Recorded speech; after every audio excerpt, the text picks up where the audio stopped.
In tonight's story, the world is safe, the cities are calm, and the danger is never to bodies, only to ideas. Far below the night sky, a physicist at CERN, a mathematician in New Delhi, and an AI researcher in Boston notice something small and strange. Their greatest discoveries are still there on the page, perfectly correct. But the feeling of understanding has softly slipped away. The office is almost dark. Only the screens and a small desk lamp give off a soft glow. Outside the tall window, Geneva lies calm and still, its lights floating over the quiet lake. In the distance, the first thin blue of morning presses against the mountains. Dr. Victor Lang sits very still in his chair at CERN. His back is straight, but his eyes are tired. On the wall before him, a huge display shows a chain of equations. Symbols stretch across the surface like a long, careful path. 12 hours ago, he walked that path to what he believed was the final answer. He remembers the moment. The last line, the slow, steady joy in his chest. He recorded everything, every step, every check. His AI assistant logged the process from start to finish. The data is backed up in 3 separate servers, on-site and off-site, every time stamp verified. Now, in the thin hour before sunrise, Victor reads his work again. His eyes move from symbol to symbol. The math is clean. The steps are correct. But inside his mind, there is only still. No shape, no picture of reality rises from the signs. It is like looking at lyrics to a song he once loved, but hearing no music at all. He reads it again and again. Nothing changes. Am I tired? He asks softly. His AI assistant, a calm voice from the wall, answers at once. Your last formal rest cycle ended 6 hours and 12 minutes ago. Stress markers are elevated, but within normal limits. Victor rubs his forehead. He still remembers the start of the idea. He remembers older parts of the theory. He can follow any short section of the proof. But when he tries to let it all gather into a single shape in his mind, there is only a blank space, like a light that will not turn on. Across the planet, warm light is already pushing through the curtains of an apartment in New Delhi. Dr. Texan Amara Singh sits up slowly in bed, her tablet resting on her knees. Her dark hair is loose around her shoulders. Outside, the city is waking. The soft sound of early traffic drifts up from the street. A kettle hums in the kitchen, set on a timer the night before. On her tablet, a proof fills the screen. It is a theorem she had worked on for 6 years, a missing piece in a field of pure math. Last week when she finished it, she laughed so hard she cried. Her department chair brought sweets. Messages poured in from around the world. Now she reads the lines she wrote with her own hand. The logic is correct. She can check each step. She can see that it follows. But the deep joy of it, the sudden click in the mind where everything comes together, is gone. The insight that once felt so clear now seems distant and flat. She scrolls back and forth. Maybe she is still half asleep. Maybe she needs tea. She makes herself a cup and sits at her small kitchen table. Over and over she reads the crucial section. It refuses to light up in her thoughts. She understands the grammar of the math, but not the meaning that used to sit behind it. In the first hours, both scientists make simple guesses. Victor wonders about age, about stress, about the long night he has just spent alone with his work. Amara thinks about burnout. She has been teaching, leading, writing, and traveling too much. Perhaps her mind is tired from years of focus. They keep these doubts to themselves. They do not yet speak them aloud in meetings or messages. They tell themselves quietly that a weekend of rest will fix this strange gap. But in distant networks and secure forums, where researchers share early problems, thin lines of data begin to appear. A message from Tokyo. A private note from Boston. A flagged report from an orbital lab.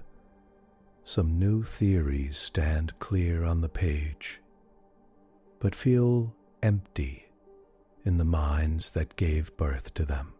A pattern is forming, but only very slowly, like faint stars seen just before dawn. Somewhere beyond all screens and minds, reality stays calm and silent.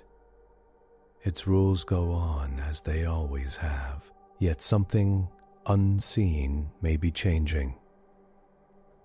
Not in the numbers themselves, but in what human minds are allowed to truly hold. For the first time in its long, curious life, the human species is brushing against a limit it did not know existed. A soft boundary is starting to appear, not in space, but in understanding itself and the universe, so open and generous until now, seems to be gently pushing back. The news does not break in a rush. There are no bright alerts, no bold headlines at first. The first signs arrive as quiet questions tucked into research notes, private messages, and closed-door meetings. At CERN, Victor attends the weekly theory group meeting. The room is long and glass-walled, flooded with late morning light. Screens line the walls. Colleagues sit in soft chairs, steaming cups of coffee in their hands. An AI system hums in the background, taking notes and projecting diagrams. A young physicist, Marta, presents a new result on dark sector interactions. Her slides are sharp and neat. The math is correct. Yet as she speaks, there is something strange in her voice. She pauses more than usual. Her eyes drift toward the windows, as if looking at something far away. So this term here, she says, pointing to the main equation, was the key. When I first wrote it down, it felt obvious, beautiful, actually. It tied together three separate anomalies we had seen for years. She stops. Her fingers tighten slightly around the laser pointer, but now she frowns, then laughs, trying to ease the tension. Now I look at it, and I know it works. I can check it step by step, but the feeling that it explains anything is just gone. It's like reading someone else's work. A small silence settles over the room. Victor watches her, his heart beating a little faster. But when I try to see the whole picture now, it's blank. I can follow the algebra. I just can't feel the reason anymore. An AI assistant projects a 3D graph of the result into the air. It spins slowly, data points glowing. Prediction accuracy is high, the AI reports. The model is consistent with current observations. The experience she just described matches his own from 2 nights ago, almost exactly. The group leader, an older scientist named Clara, shifts in her chair. "You mean you forgot the idea?" she asks. "Or you're not sure why you chose that term?" "No, I remember choosing it," Marta says carefully. "I remember the process. I remember feeling excited, so the model works," Clara says. "But your sense of it doesn't." Marta nods. "Stress," someone suggests gently. "Too many late nights." Laughter moves around the room. Thin but kind. Victor forces a smile, but says nothing. His own unified theory attempt sits in a secure folder on the network, backed up, checked, and yet hollow in his thoughts. He has not spoken of it to anyone.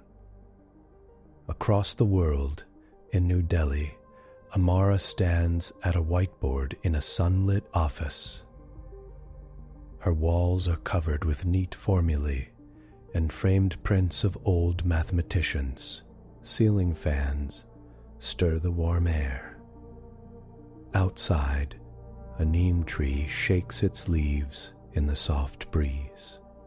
A small group of students sits facing her, notebooks open. Amara has promised them an informal talk about her recent theorem, the result that had brought so much joy only days before. She writes the main statement of the theorem on the board, her handwriting smooth and steady. The students lean forward, eyes bright. This is the moment they have been waiting for. A clear path to understand a piece of math that had been unsolved for decades. Amara starts to speak. At the heart of this result, she says, there is a simple picture. You take the structure you know, and you fold it in your mind, like this. She stops. The picture does not appear. Her hand hovers in the air. Her mind is searching for the mental model she used to carry so easily. The folds, the shapes, the way pieces matched. It is not there. She tries again. The proof is fine. I just seem to be missing the clear image I had before. Let's walk through it step by step instead. She turns back to the board and begins a slow, careful explanation. The class follows. The logic is sound. By the end, they accept the result. What I mean is, you can think of these objects as, no, that's not right. She frowns, then looks back at the proof on her tablet. Line after line of correct logic stares back. Professor, a student asks softly, is something wrong? Amara takes a slow breath. No, she says finally. They see that it works. But none of them feel the deep, simple picture inside it. Their notes are full. Their minds are not. That evening, after the students leave, Amara sends a short, private message to a trusted colleague in Tokyo. Have you ever lost the feel of your own theorem after proving it? She writes. Not the steps, the sense that it actually means something clear. She hesitates, then presses send. In Boston at a top computer science lab, another kind of loss is starting to show. Dr. Stopgyo. Lin Zhao, a specialist in learning systems, sits with a small group before a large curved screen. On it, a new AI model's architecture spreads in careful color. It is the most advanced design her team has ever built, a system that had, for a few bright days, seemed to open an entire new field. They had called it Glass House, a structure that allowed full transparency into its own layers. It could explain its decisions, show its inner states in a way no model had before. For 72 hours after its first success, the lab was filled with quiet amazement. Now, Lynn stares at the diagram, her forehead lined. "It still works," says Aaron, her lead engineer. "Performance is stable." The introspection tools still report, "There's no data loss." "I know," Lynn says. She taps a section of the design. "But when I look at this part now, I remember that there was a simple way to think about it. A clean story for why this loop made everything clear. That story is gone. It feels like a trick someone taught me phonetically in another language. I can repeat it, but I can't feel it. Could this be memory damage?" Aaron asks quietly, "Some kind of microstroke?" "We should get you scanned." Lynn sees concern in his face and feels a coldness in her chest. She has already checked her basic health stats. Everything looked normal. Still she nods and run a deep check on the data. Maybe there's a subtle corruption we missed. Over the next weeks, similar cases begin to surface. A quantum computing team in Toronto loses the click behind a new error correction method, even as they keep using it. A group in Tokyo fails to recall the simple picture that once made a complex topological argument feel easy. In an orbital station, a small team working on emergent chemistry stares at a result that had changed their field, unable to remember why it ever felt like a change at all. At first, each group thinks of personal causes: sleep debt, burnout, hidden illness, hidden grief. But when they run the usual tests, nothing obvious appears. At CERN, Victor submits to a full neural scan. He lies inside a smooth white tube, soft light brushing against his closed eyes. He breathes slowly as the machine checks blood flow, electrical patterns, microstructures in his brain. Afterward, he sits with a medical AI specialist, Dr. Storm Rousseau, in a quiet office. "Age-related decline?" Victor asks. "No clear signs," Dr. Rousseau says. "Your scans look as expected for your age and lifestyle. There are no lesions, no strokes, no unusual patterns of activity." "So I haven't lost capacity," Victor says. "A particular sense," the doctor nods carefully. "Loss of meaning is not the same as loss of memory." The AI system in the room adds, "You recall the event, you recall the work, but the integrated representation that made it feel simple has weakened or disappeared." "Can that happen to only a single result?" Victor asks. In Boston, Lynn's scans are also normal.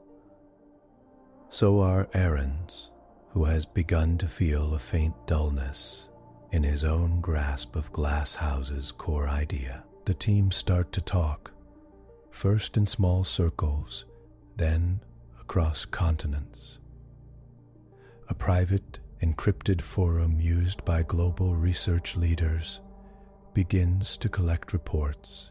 A physicist in Tokyo posts a detailed note on a lost sense of insight after a major quantum phase result.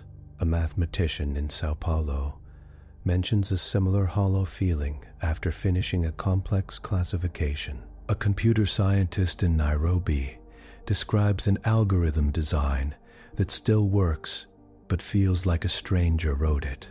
"Yes," the AI says, "but it is rare."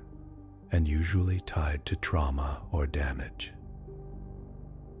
Neither is evident here. In New Delhi, Amara undergoes similar checks. Her brain scan is clear. Her sleep patterns, while not perfect, are not much worse than usual. A local neurologist frowns at the data and suggests rest, lighter teaching duties, and time away from work. An AI monitor for the forum, built to detect patterns in shared problems, quietly flags the topic. It begins to cluster the posts, highlight common terms, and suggest connections. At the University of Cambridge, Professor Elias Moore reads the forum late at night in his small, book-lined office.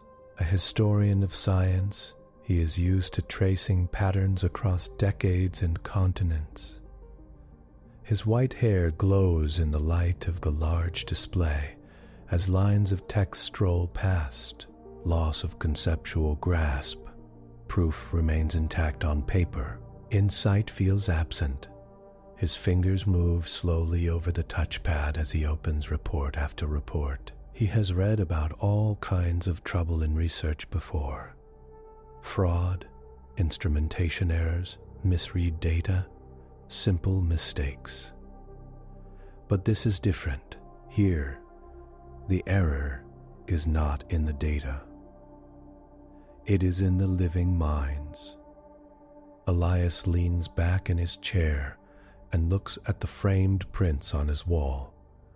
Galileo's drawings, Newton's notebooks, old diagrams of orbits and fields. He has spent his life studying how ideas move, how knowledge grows, how past minds reached into darkness and brought back light. He begins to pull older records. He instructs his local AI assistant, Kairos, to search archives for older mentions of anything that looks like this new pattern. Search for phrases like "lost the meaning of my own work." Proof feels empty. Theory works but no longer makes sense to me. Over the last 70 years, he says, focus on private letters, lab notes, and unpublished talks. Give extra weight to key breakthroughs. Understood, Kairos replies. However, certain peaks exist. On the wall, a timeline glows. Small points of light mark years, where reports appear. Most points are dim and sparse. But here and there, a cluster shows. In 2037, Kairos says, shortly after a breakthrough in condensed matter physics. In 2052, following major advances in algorithmic game theory. This may take some time. Elias nods. He is patient. Patterns in history take time to rise. Days later, he sits again in his office as Kairos projects the results on the wall. The pattern you requested appears faintly in historical records, the AI says. Most mentions are rare and scattered, and a less clear cluster in 2068 associated with early work on highly entangled quantum networks. Elias stands and walks slowly closer to the wall. These were important advances, he says, but they are remembered as normal, not as events touched by this strange thing. In each case, Kairos says, the main public record focuses on the result, not on the internal state of the researchers. Only in private letters and personal notes do we find hints of this loss of internal meaning. What did they say? Elias asks. The AI brings up excerpts. A physicist in 2037 wrote to a friend, I can still teach the result, but the joy of it is gone, as if I am reciting. As if I am reciting a script I no longer believe. a mathematician in 2052, wrote, "This proof came to me in a flash, but that flash is now blank in my mind. I trust my notes, not my memory." A computer scientist in 2068 wrote, "We built the system. It works, but the simple model that once lived in my head has slipped away. I must follow my own diagrams like a student." Elias feels a slow chill, but his voice stays soft. "So this is not entirely new," he says. "It has been with us, quietly, for decades. Only now, it becomes clear enough to notice. Your conclusion is consistent with the data." Kairos answers. Elias sends careful messages to Victor, Amara, Lynn, and others key to the recent reports. He writes in simple, respectful words, asking for permission to include their experiences in a broader study.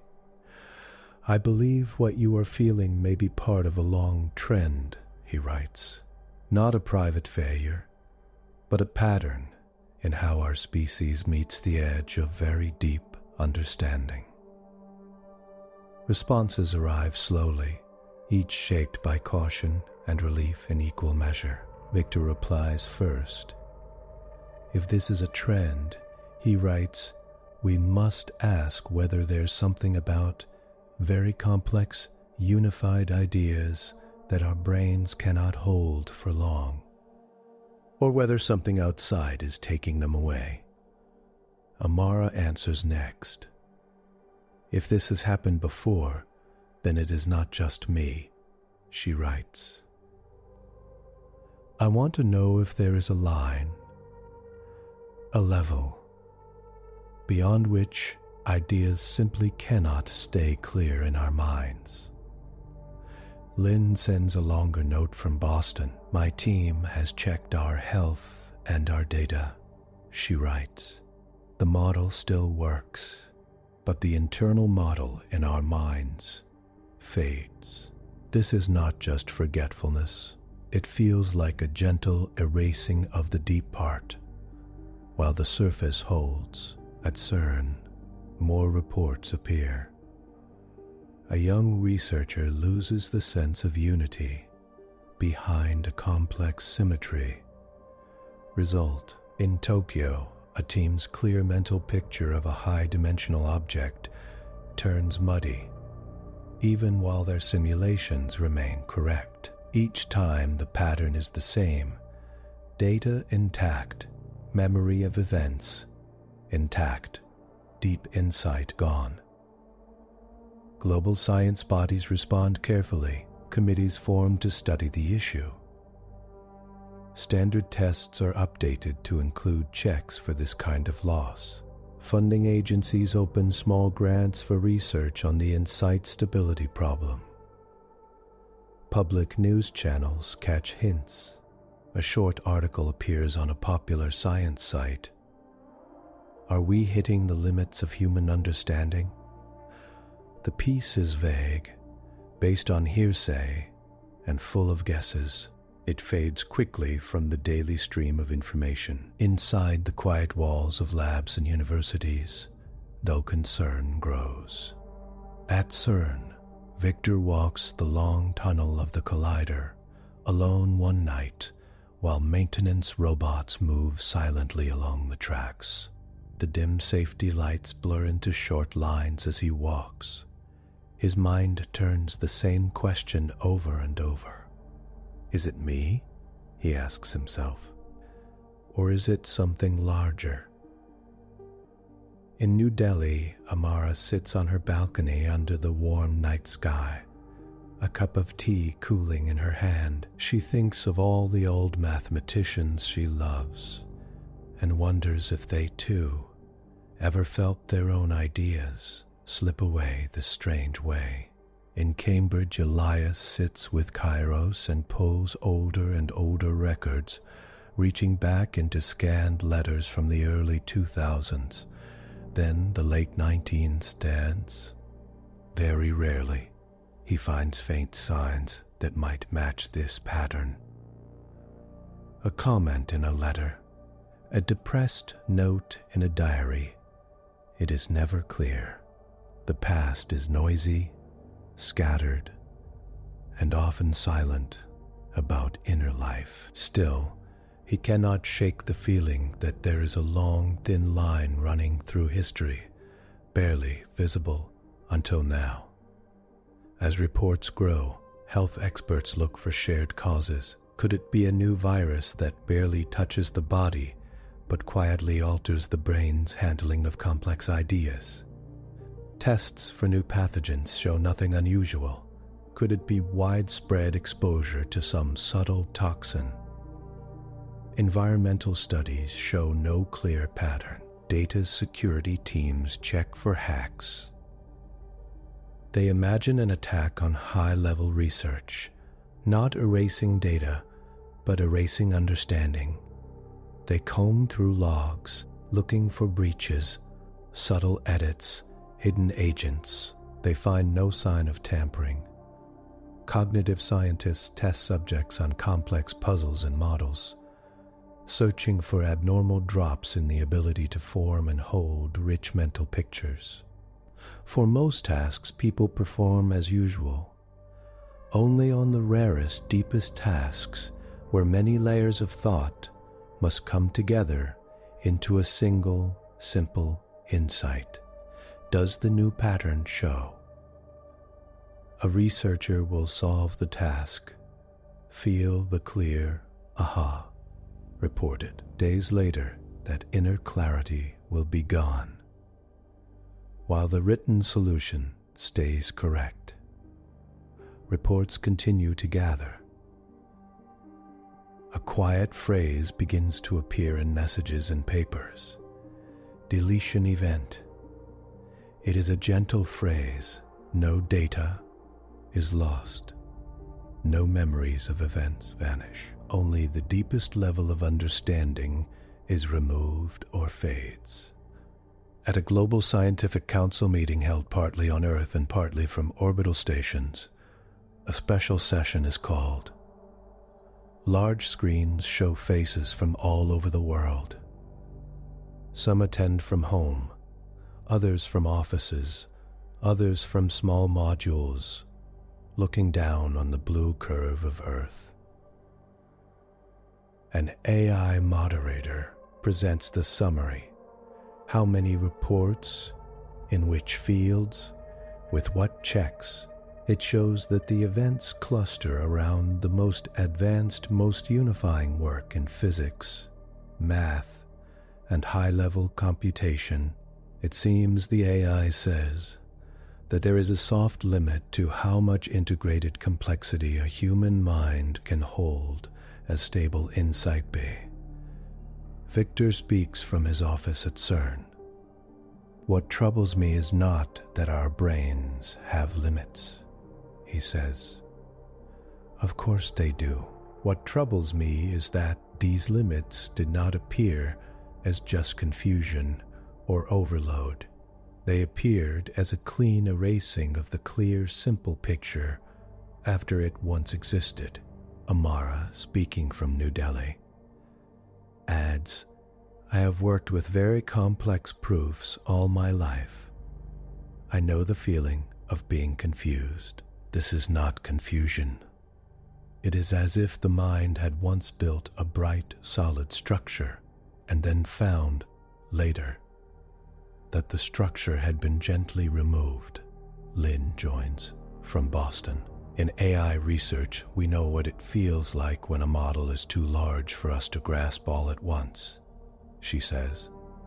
We manage by building levels of explanation, smaller stories inside larger systems. Glasshouse was the first model where we felt we could see the largest story clearly.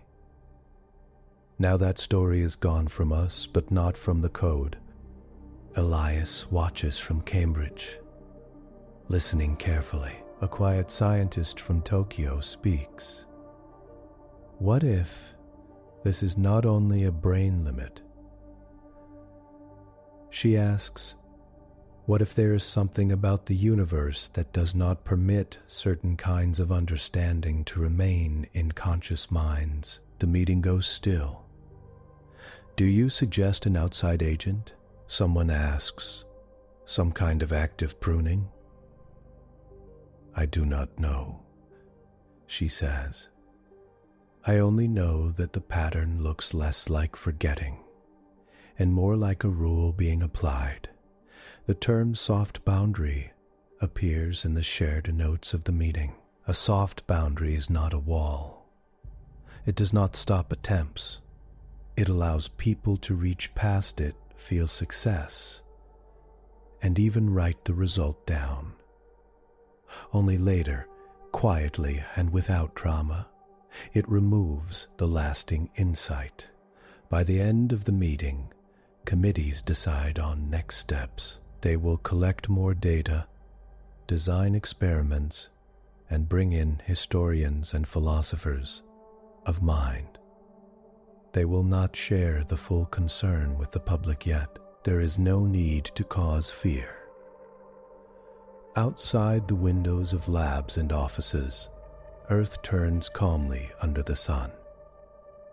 Energy is clean. Food is steady. Most people live in stable, connected communities. Life goes on as usual. But inside a growing network of minds, a new idea is taking shape. That reality might include a built-in pattern that limits how far deep understanding can go. In his office, Elias writes in his notebook. He writes the words complexity ceiling and draws a line. Below it, he lists all the examples he has found. Above it, he leaves the page empty. He does not yet know what lies on the other side of that line. He is not sure anyone can ever know. But he is calm. The task is clear. If there is a ceiling, it can be mapped.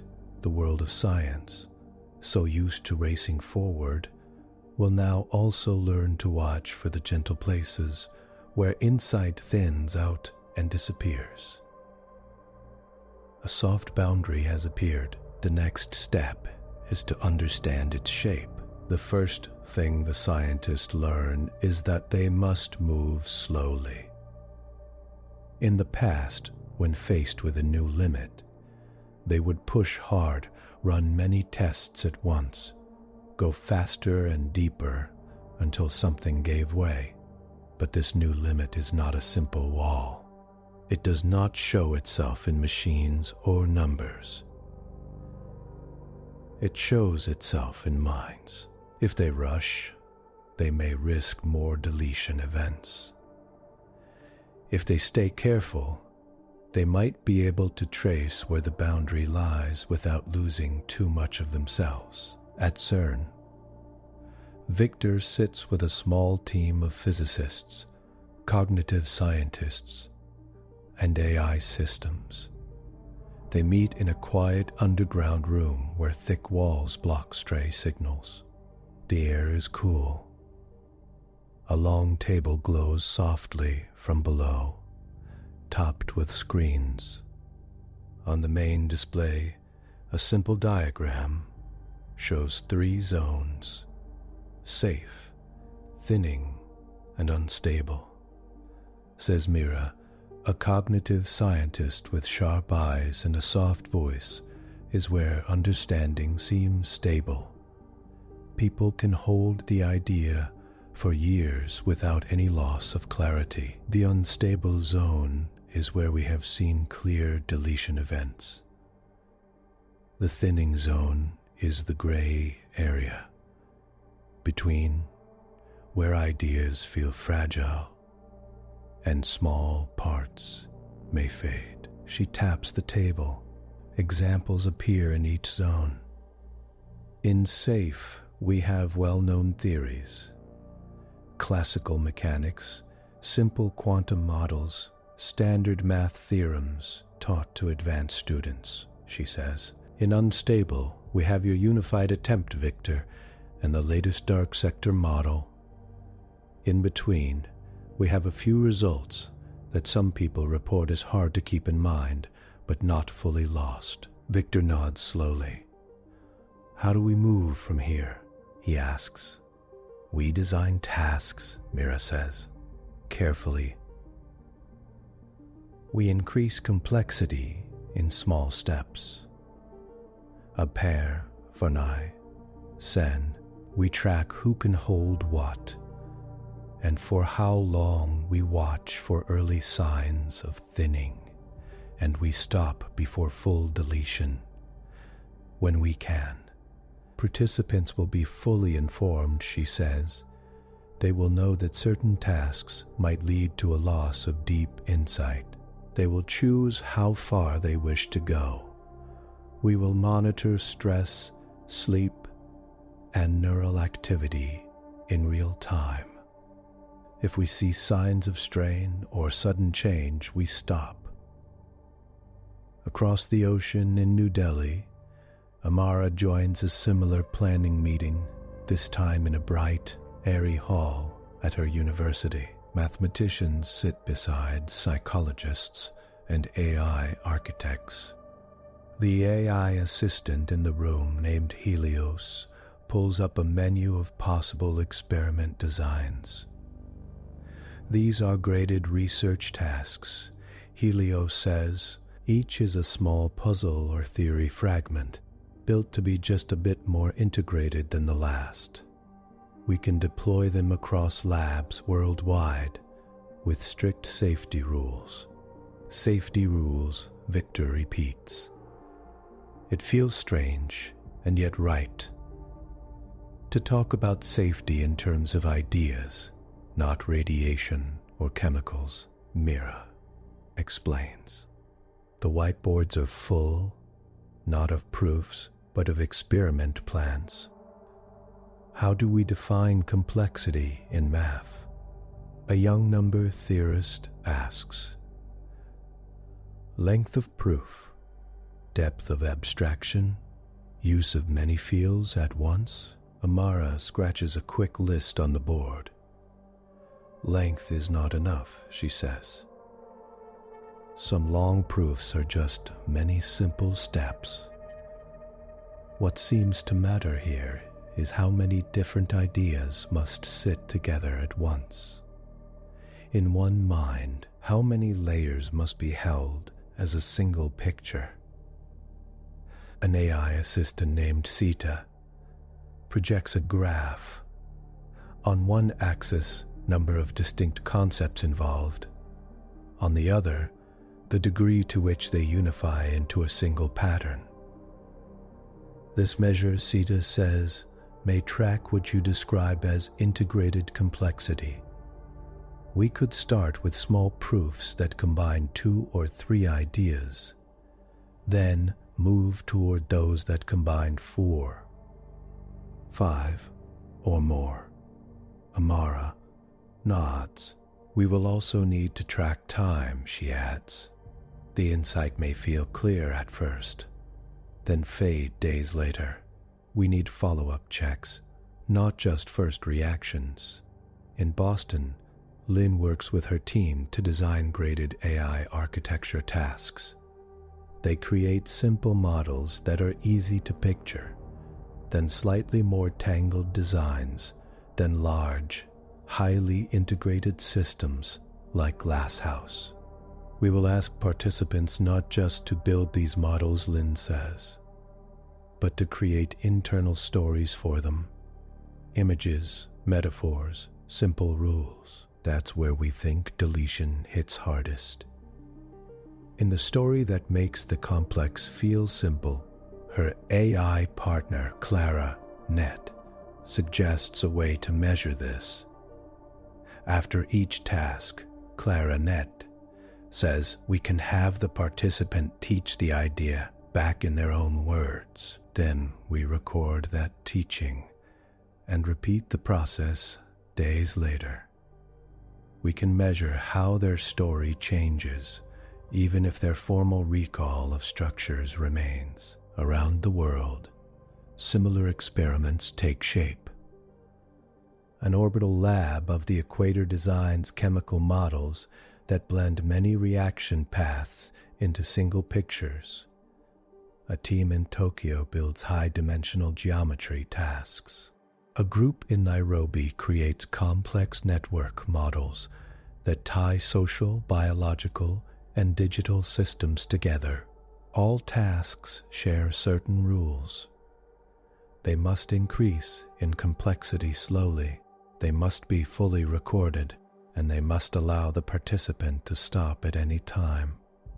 Professor Elias Moore watches all this from Cambridge, his role less in design and more in oversight. He acts as a quiet connector between groups, making sure that terms match, that data is shared, and that past patterns are not forgotten. He works with Kairos to build a first version of what they call the Atlas of Understanding. On a large screen in his office, the atlas looks like a map of a new continent. The horizontal axis lists fields, physics, math, AI, chemistry, and more. The vertical axis shows integrated complexity, measured in slightly different ways for each field, but scaled to compare. Green zones mark areas where understanding is stable. Yellow zones mark where people report that ideas are hard to keep together over weeks. Red lines mark clear deletion events. Think of this not as a map of knowledge. Elias tells a small group in a secure virtual meeting, but as a map of what our minds can hold without losing their footing. As the first experiments run, data flows in. At CERN, volunteers work through graded puzzles about fields and particles. At the lowest levels, they feel fully in control. They can draw simple pictures, explain them easily, and still do so days later. At slightly higher levels, many report a faint strain. Holding all parts in mind at once feels hard. They can do it, but only with focus. I know it. A young physicist named Raphael says, but it doesn't feel simple anymore. I feel like I'm repeating lines from memory, rather than holding the whole thing in my mind. Mira and Helios log this as a thinning event, not yet full deletion, but a step toward it. In New Delhi, math volunteers work through proofs designed by Amara and her team. Early proofs, mixing 2 or 3 ideas, stay clear. Weeks later, people can still picture them and explain them to students easily. In more complex tasks, where 6 or 7 ideas meet in a single graceful leap, something similar to the CERN pattern appears. A week later, some say the idea feels less sharp, but still there. At a certain level of integration, interesting things begin to happen. In a task where 3 forces are combined into a single, elegant model, a number of participants report a bright, sudden click feeling when they first see the pattern. It is the kind of joy that draws people to science in the first place. 2 days later, many of them can still write down the model. They can still do calculations and match predictions. But when asked to describe the idea in simple terms, they hesitate. At first, there is joy. Then, days later, that joy is gone. The proof is still understood, line by line. But the sense of bright unity, of course it must be this way, fades. Amara sits with a student named Ria, who has just gone through such a task. Tell me how it felt at first, Amara says gently. Raya smiles. Like a door opening, she says. All the little pieces I had been carrying for weeks suddenly fell into place. I could see the shape of the whole thing in my mind. It made me feel light. And now, Amara asks 3 days later. Raya looks down. Now it feels like hard work again, she says. I can follow the lines, but I cannot see the shape whole. No more when I try. It feels like staring into bright light. My mind just looks away. Amara writes thinning next to Ria's record. Some tasks, when they go a little further in complexity, cause more severe changes. In a small, carefully controlled test, a group of expert volunteers in Tokyo works on a high-dimensional geometry model that combines many symmetries into a single object. They are warned that this task has been marked as potentially risky. A veteran geometer named Sean takes part. He has spent his life with such ideas. He feels calm and curious. As he works, there is a moment where the object suddenly clicks into a simple inner picture. Not a drawing on paper, but a feeling of how things fit. He smiles, passes the test, and records his explanation in his own words. 3 days later, he returns for follow-up. He sits in the same chair, in the same quiet room. The AI assistant plays back his recorded explanation from earlier. In the video, he looks happy, confident, and clear. Then the assistant turns to him. Please explain the model again in your own words. It says. Shun opens his mouth, then closes it. I remember doing this, he says slowly. Mira and other cognitive scientists begin to notice a pattern. Deletion events almost never happen for simple ideas, no matter how new or advanced the topic. They rarely happen even for medium complex ideas, where a person can work with many parts, but not all fused into a single clear image. They appear most often when a person finds a very simple picture that holds a huge amount of complexity at once. It is not just the number of parts, but the fact that they are all carried in a single bright grasp. Glass House, the AI model in Boston, sits at the far end of this spectrum. It allowed its design team to see for a short time a full image of a large, self-revealing mind. I remember being sure, but when I reach inside for the picture, it is not there. It feels like a word on the tip of my tongue that never comes. His formal memory is intact. He can still write out formal expressions, but his internal story is gone. This is flagged as a deletion event. Now that image is all but gone from them. Lynn and Clara net test this by having new volunteers learn about smaller versions of Glass House. Some can hold the smaller models clearly. A certain size seems safe. When they go beyond that size, they reach a point where volunteers report the same door opening feeling, followed by thinning and, sometimes, deletion. We are starting to see a curve, Lynn tells Elias in a call. For each field, there's a threshold. Below it, integrated ideas are safe. Above it, they become fragile. If you go much higher, they cannot stay. Elias adds these results to the Atlas of Understanding. On the screen, each field now has a soft, rising line that bends and then flattens as it approaches the red zones. Green below, yellow near the bend, red above.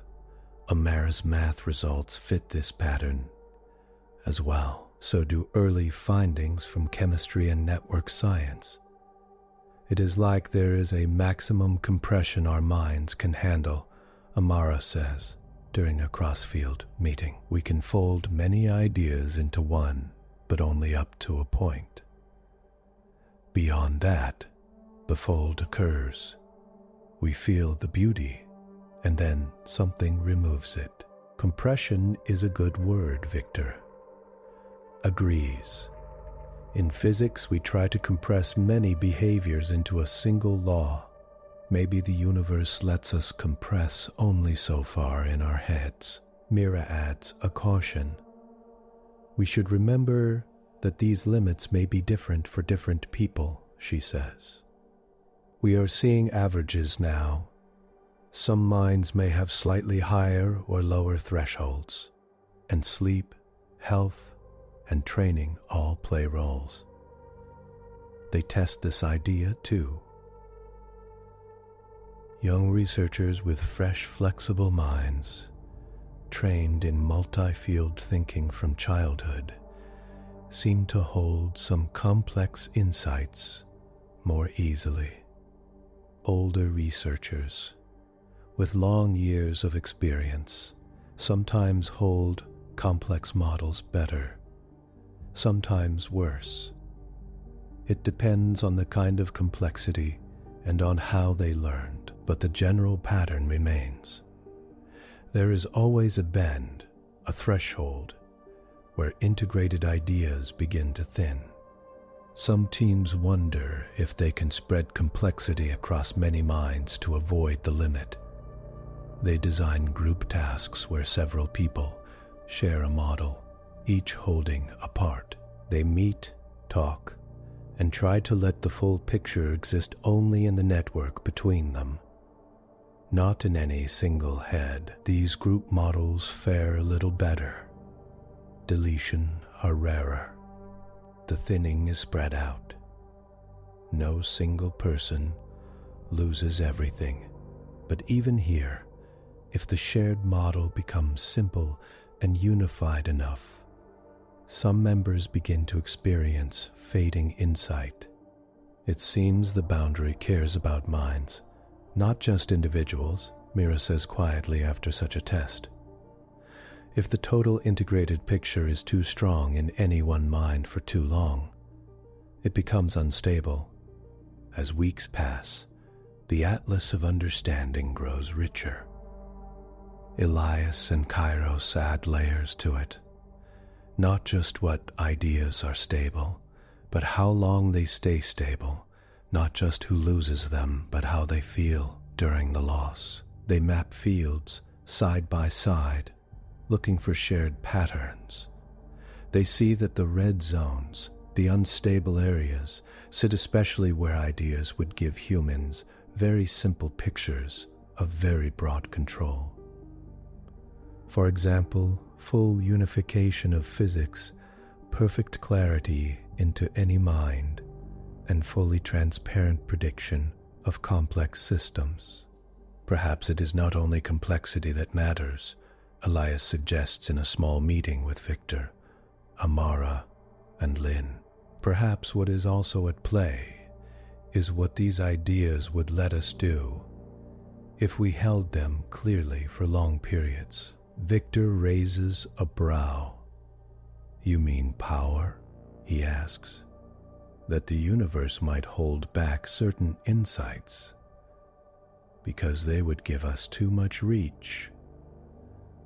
Elias smiles faintly. I do not want to jump to such a dramatic view, but it is interesting that ideas which would let us compress very large ranges of reality into a single clear rule seem more fragile than ideas that are just as complex but more narrow. Amara thinks of deep, pure math that has no clear application yet. In my field, she says, Some very complex structures seem safe even at high levels. They are like castles in the air, beautiful but not tied to the physical world.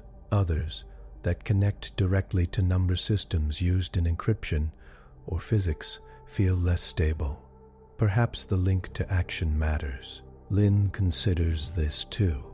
An AI. She says a model that lets us see a mind clearly could also let us shape it clearly. Glasshouse sat right at that point. Maybe models that would give us full mutual transparency hit the boundary faster. They are careful not to turn these ideas into firm beliefs. At this stage, they are only hints, shapes in the data. Publicly, the story is still mild. A few careful articles appear in respected journals on the stability of deep conceptual insight, preliminary notes on human limits of integrated understanding. They describe the experiments in neutral language, focusing on cognitive load, memory, and learning. They do not yet talk about ceilings or curated cosmoses among researchers and their AI partners, though the terms complexity ceiling and soft boundary are now common. The Global Council sets new guidelines. Major research teams working near the red zones must include cognitive safety officers. Long work on highly integrated ideas must include rest periods and regular checks for thinning. Teaching material is reviewed to avoid pushing students too fast into zones that might cause harm. Some students react with worry. In New Delhi, a young mathematician asks Amara, "Are you saying there are ideas we should not touch?" Amara looks at her kindly. "I am saying," she answers, "that there might be ideas we cannot hold the way we wish to, but that does not mean we should fear thinking. It means we learn to feel where thinking becomes fragile, and we treat that place with care." In Geneva, a physicist asks Victor if this means they will never reach a full unified theory. "Maybe we will write it," Victor says gently. "Maybe we already did, but perhaps we will not be able to carry its full simplicity in our minds for long.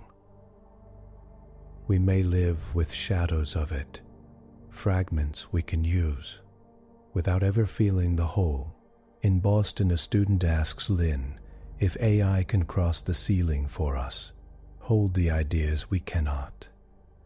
AI does not suffer deletion events as we do, Lynn explains.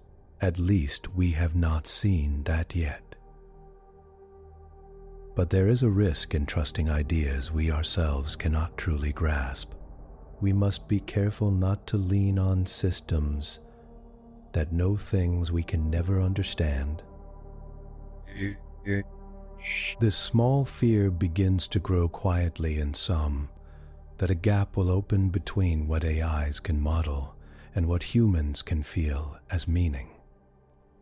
Elias, always watching from the wider view, adds this concern to the atlas as another layer, a measure not only of what humans can understand, but of what AIs can represent. The gap between the two layers is small at low complexity. It grows larger in the yellow zones. In the red zones, it becomes wide. Here, he says in a meeting, pointing at the red bands, are places where our tools may soon walk alone if we let them. They can handle structures we cannot carry as bright, simple insight. Amara asks, "Is that necessarily bad? We already use tools in math all the time.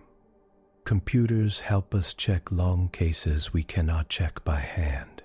It is not bad," Elias says, "but it is new in kind, not just degree. When the core of the idea cannot live in any human mind, ever, as a clear picture, the atlas now serves not just as a scientific display, but as a quiet emotional guide.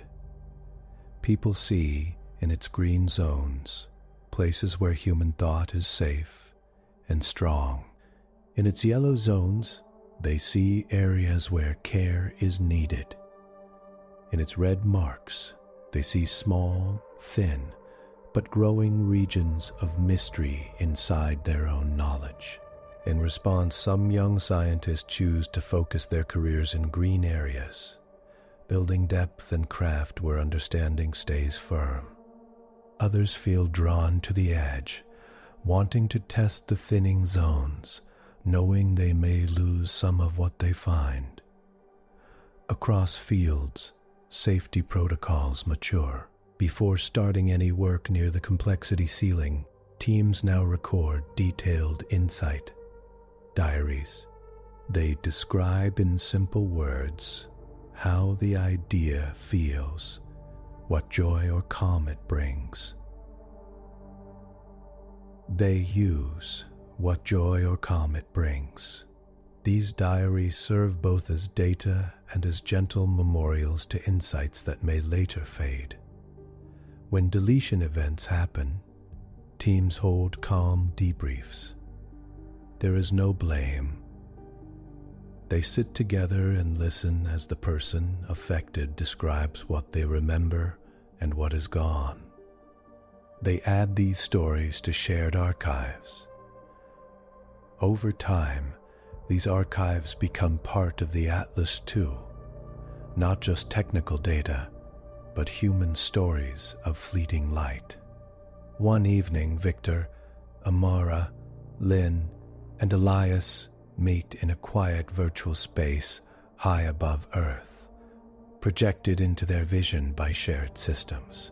Around them stretches a gentle view of the planet, half in day, half in night. They sit at a clear table that needs no legs. Data floats in the air between them. Graphs, maps, timelines. We have mapped enough points now to say this is real, Victor says softly. The ceiling is not a fluke. It has a shape. He gestures at the atlas.